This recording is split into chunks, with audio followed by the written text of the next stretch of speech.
name is Lael Williams. I've been going to Newsong, LA for about roughly 3 years. This month is National Suicide Awareness Month, just to kind of bring awareness to something that really affects a lot of people that we don't address as much as we should. On April 16th, 1999, my little brother, Woody, took his life. He was 20 years old, and he decided to walk into a train station in Atlanta and lay on the train tracks and wait on the train to run over him.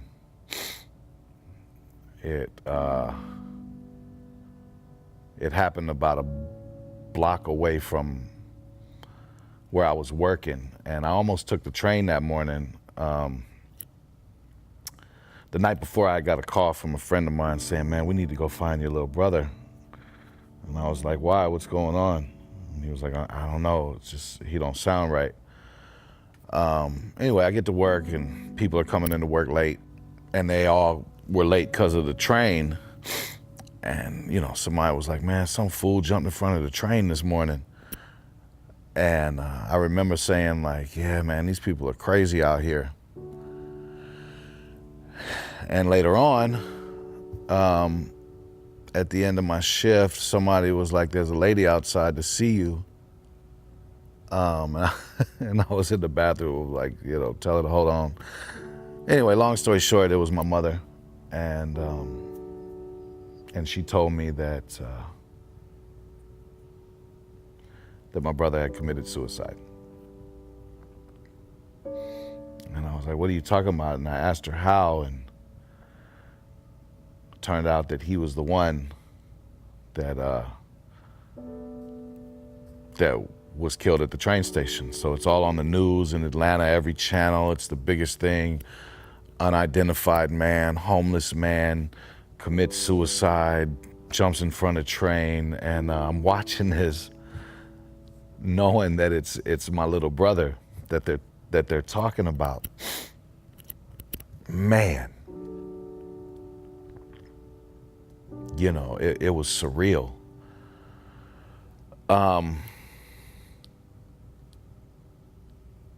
I can't even begin to talk about how devastating it was to me and my family and my children and God, my mother. Like, I lost my little brother, but she lost a son. Nobody has to go through that. I didn't know how to deal with it. I didn't deal with it. I don't know if I've completely dealt with it now. For years, I stayed into anger, avoidance, drinking, you name it, whatever, to just try to forget. One thing that I do want to say is, a couple days before he committed suicide, my brother came around my house, and he had a drug problem.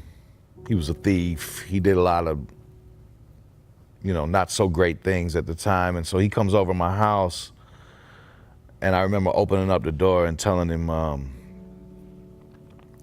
don't be coming around here with that mess no more." And he left. And those were the last words that I got to say to him before he passed. That's something I drank over daily for years and years and years. And I would use his birthdays. His September 13th is actually the day he was born. And I remember that day. He's my only brother, and I remember that day coming in and seeing him. He was born at home. And, there's just a lot of hurt to know that the kids I have now only know him as a memory. My older children, just, they don't have an uncle, and sometimes when people talk talk about talking to their brother or sister, about things. I don't have that. And it hurts. It hurts a lot. But that's why I'm doing this today, because I think we're all going through stuff like that. We all got something caught up inside of us that we're not facing. For me, getting sober almost 5 years ago and coming to the Lord 3 years ago, man, that was really a big help to have an outlet, a place to talk. I don't know if my mama's really done that, and she still hurts a lot. And all I can do is just try to be there and pray for her. But if I could make any suggestion to anybody, just pay attention to your friends. Pay attention to your family. We can't see the hurt that's inside of us or inside of somebody else. So, constantly checking is real important, because you don't want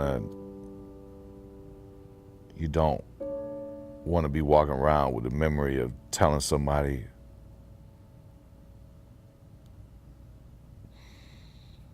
don't be coming around here with that mess no more, as the last words you tell them.